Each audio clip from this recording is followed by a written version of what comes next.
My friends, I'm so glad you're here. I have news, incredible news. I can hardly believe it. I have seen the Lord. I mean it. I've seen the Lord. He is risen, just as he told us.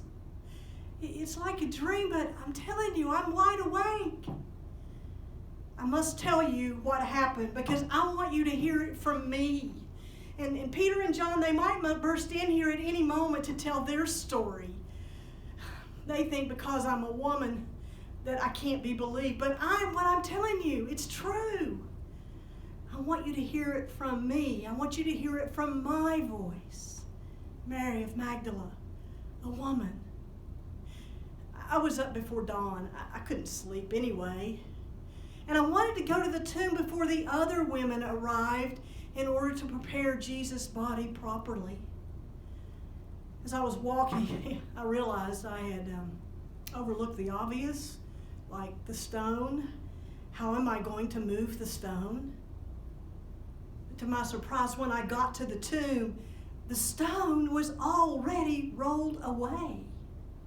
And the tomb was open.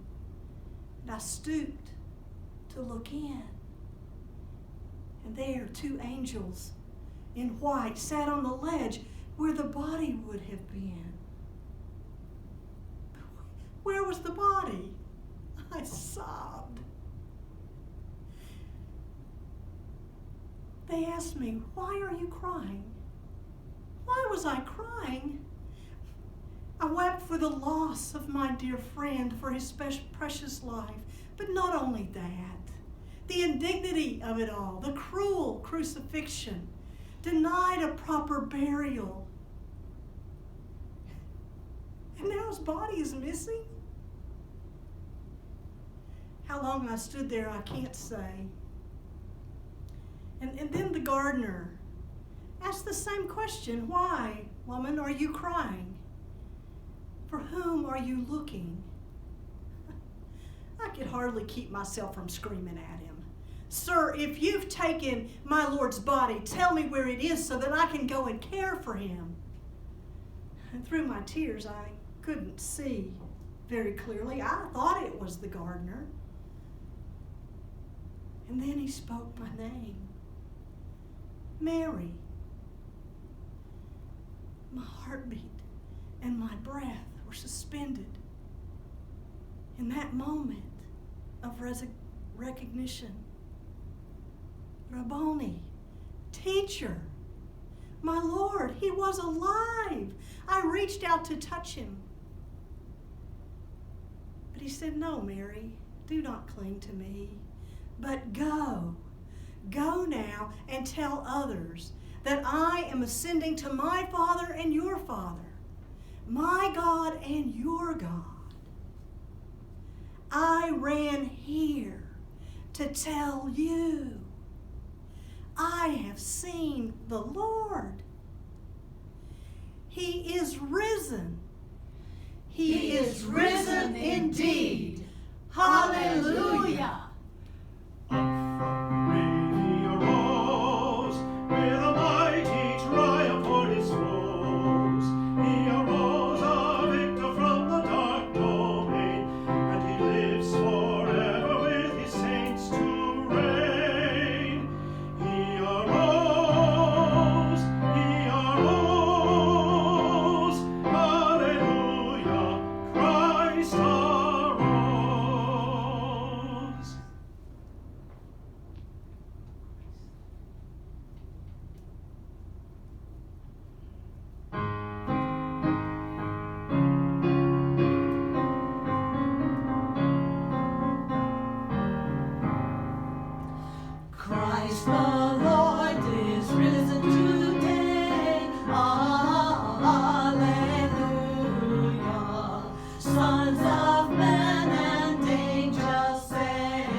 worship together this Easter, everything is different, except for God's unchanging love. We have not gathered together for worship in our beautiful Trinity Terrace chapel. Christ is still risen indeed. We are attempting to worship God via computer and cell phone screens.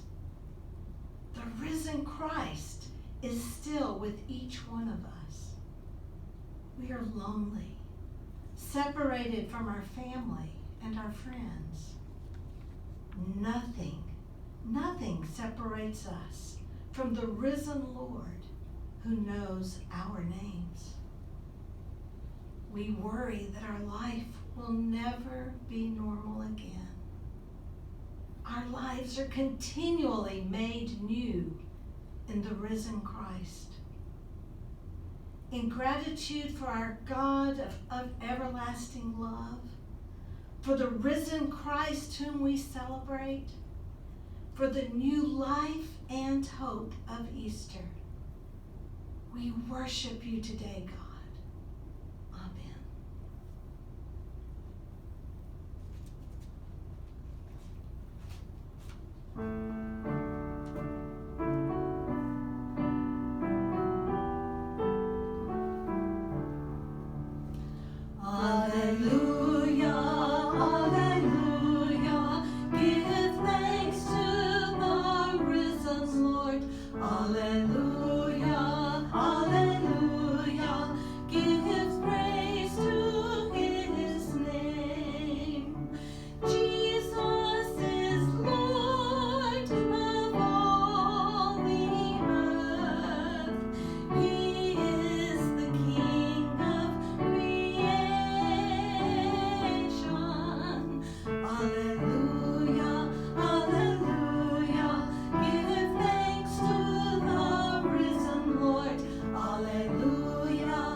A reading from the scriptures, John chapter 20, verses 1 through 18. Early on Sunday morning, while it was still dark, Mary Magdalene came to the tomb and found that the stone had been rolled away from the entrance. She ran and found Simon Peter and the other disciple, the one whom Jesus loved. She said, "They've taken the Lord's body out of the tomb, and we don't know where they've put him." Peter and the other disciple started out for the tomb. They were both running, but the other disciple outran Peter and reached the tomb first. He stooped and looked in and saw the linen wrapping lying there, but he didn't go in. Then Simon Peter arrived and went inside. He also noticed the linen wrappings lying there, while the cloth that had covered Jesus' head was folded up and lying apart from the other wrappings. Then the disciple who had reached the tomb first also went in, and he saw and believed. For until then, they still hadn't understood the scriptures that said Jesus must rise from the dead. Then they went home. Mary was standing outside the tomb crying, and as she wept, she stooped and looked in. She saw two white-robed angels, one sitting at the head and the other at the foot of the place where the body of Jesus had been lying.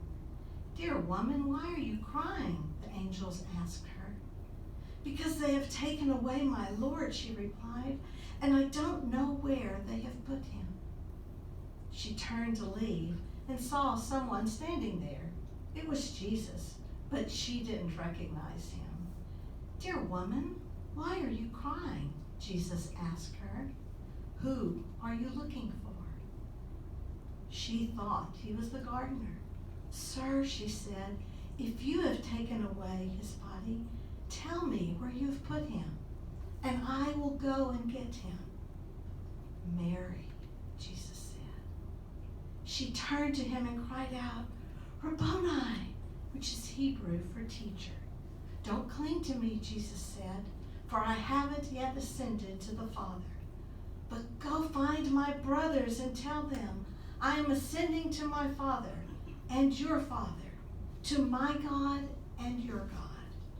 Mary Magdalene found the disciples and told them, "I have seen the Lord." And she gave them his message. This is the word of the Lord. Thanks be to God.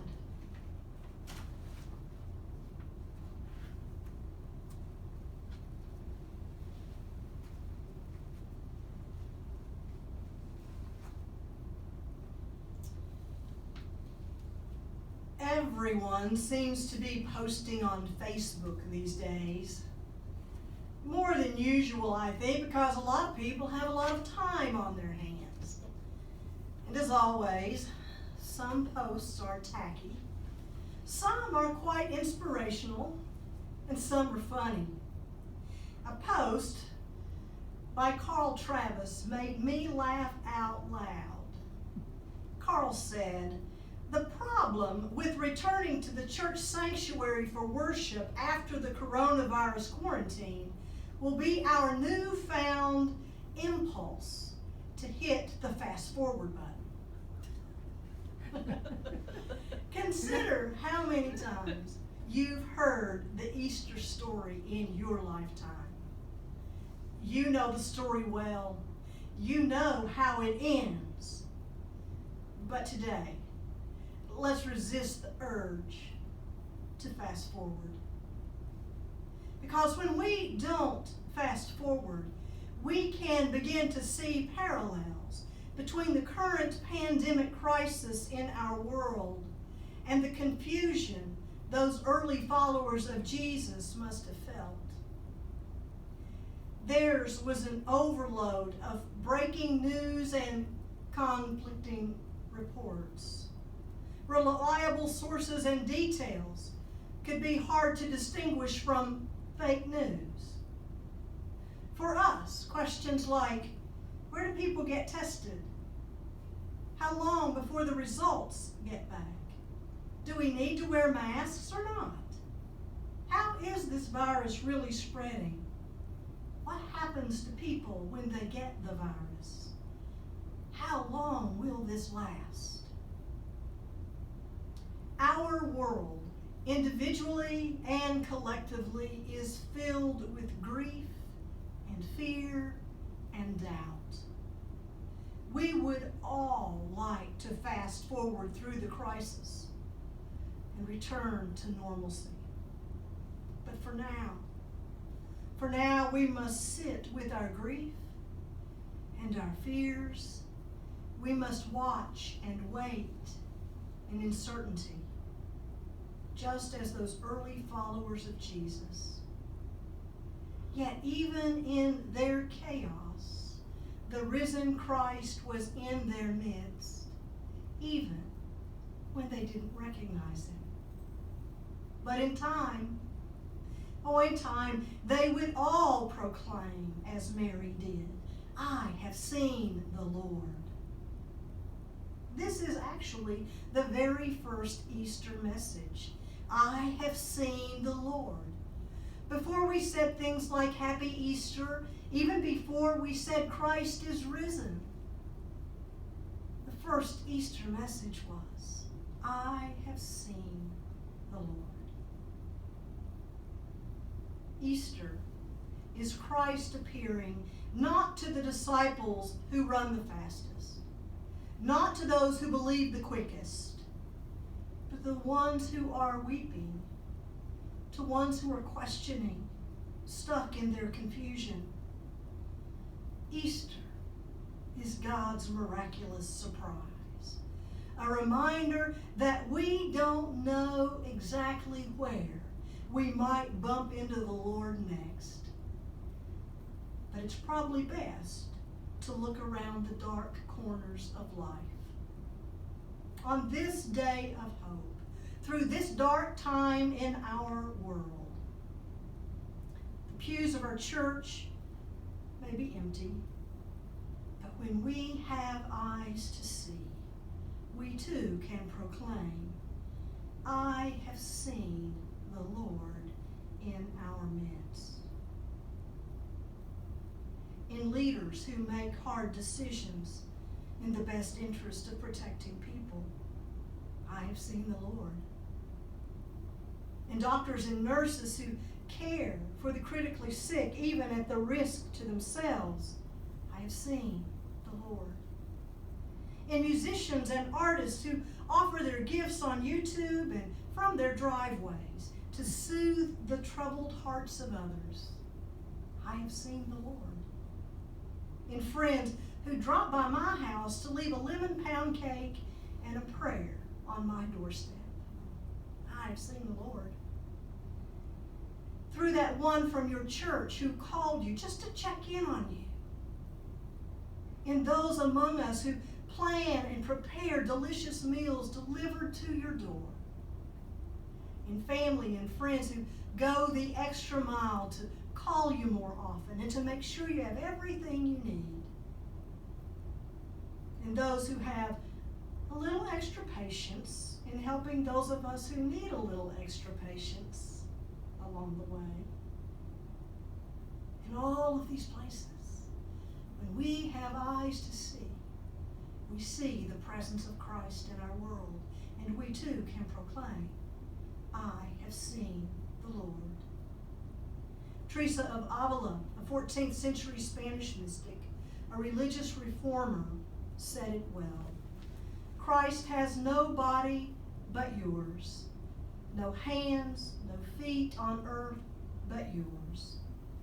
Yours are the eyes through which compassion looks on the world. Yours are the feet with which he walks to do good. Yours are the hands through which he blesses all the world. Christ has no body on earth but yours. So look around you. Open your eyes to see. In the spirit of Easter, as you receive care from others, reach out and offer care as well. You can indeed proclaim, as Mary, I have seen the Lord.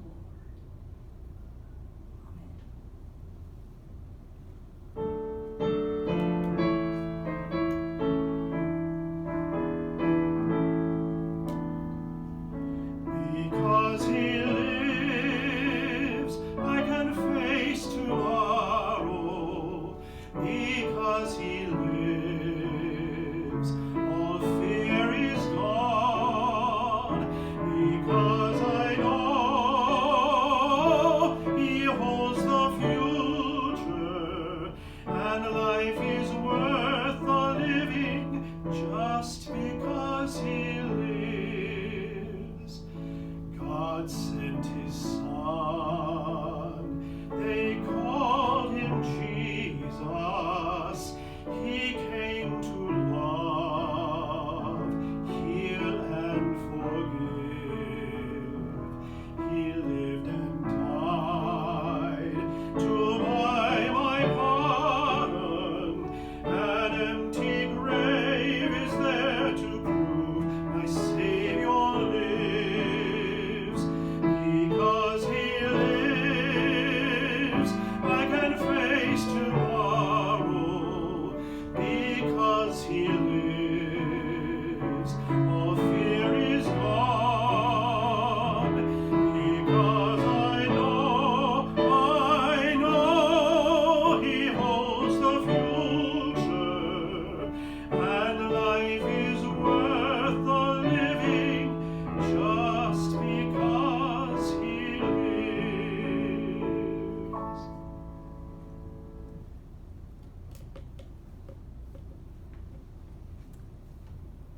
We are so glad that you joined us today as we celebrate Easter.